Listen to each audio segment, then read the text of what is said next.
Let's talk about a country with a huge, bold plan for the future, but a reality on the ground that seems to tell a totally different story.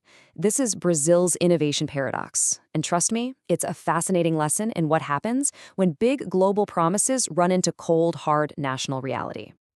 Okay, so to get this, we've got to rewind a bit. Back in 2015, pretty much every country on the planet got together and signed off on this massive shared to-do list for all of humanity. Does that ring a bell? You got it. It was the 2030 Agenda for Sustainable Development.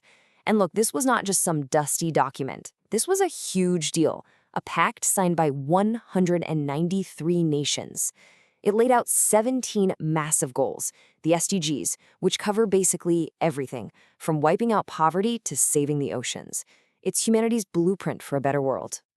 Now here's the crucial part. The 2030 Agenda was crystal clear about how we were supposed to pull all this off. The engine to drive this whole transformation, it's right there in the text. Science, technology, and innovation. The thinking was, you just can't solve today's problems with yesterday's tools. STI had to be the fuel. And that brings us right to our case study, Brazil. So, Brazil signed the agreement, committing to these huge goals just like everyone else, but what they did next was really interesting, and, on the surface at least, incredibly promising. See, Brazil didn't just sign on the dotted line and call it a day.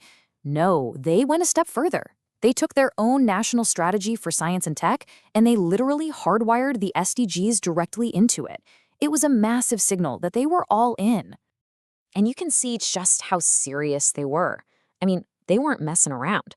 On the left, you've got Brazil's national priorities, things like bioeconomy, climate, food.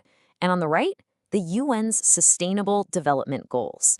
They literally drew a line connecting their own plan to the global one. This was action, not just words. So everything sounds great, right? A big plan, perfectly aligned. Well, this is where the story takes a pretty dramatic turn. This is where the paradox comes in. Because, a brilliant strategy is fantastic, but if you don't have the money to actually make it happen, it's just words on a page. And that is the heart of Brazil's innovation paradox. Just look at this. This chart says it all. You see that peak in federal funding for innovation? Right after that, it just nosedives. And get this, when did that massive drop start? 2015, the exact same year Brazil committed to the entire 2030 Agenda. They made a global promise while cutting the very investment needed to keep it. And to put that into perspective, Brazil's investment in research and development was already pretty low, hanging around 1.2% of its GDP. The average for other developed nations is double that, at 2.4%.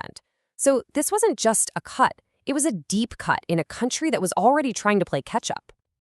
Okay, so you've got this huge gap between ambition and reality. What do you do? Well, let's zoom out for a second, because there's actually a global playbook designed for this exact kind of problem.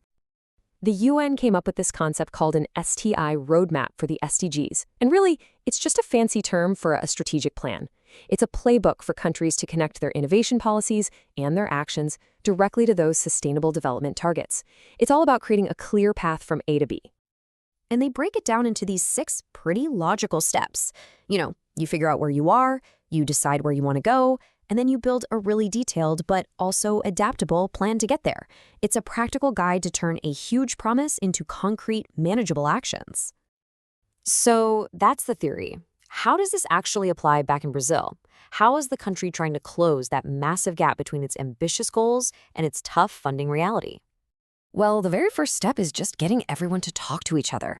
You have to get the government, the scientists, the industry leaders, all in the same room on the same page. And that's exactly what Brazil did with its big national STI conference. The whole point was to get everyone together to forge a new, unified vision. And what came out of all that dialogue was a much clearer, much sharper strategy. Instead of trying to do everything, they really zeroed in on Brazil's unique strengths, leveraging the Amazon for a new bioeconomy, pushing for a clean energy transition, embracing digital tech, and building up their own health and biotech sectors. But like we said, a strategy on paper isn't enough. The next step is turning those ideas into real projects. And this is the really cool part. We're now seeing different industries taking the lead, linking their research and development work directly to specific SDGs. And this is where it gets really tangible and exciting. I mean, to tackle zero hunger, they're developing systems that combine solar panels with food production. For clean energy, they're creating these wild hybrid power plants.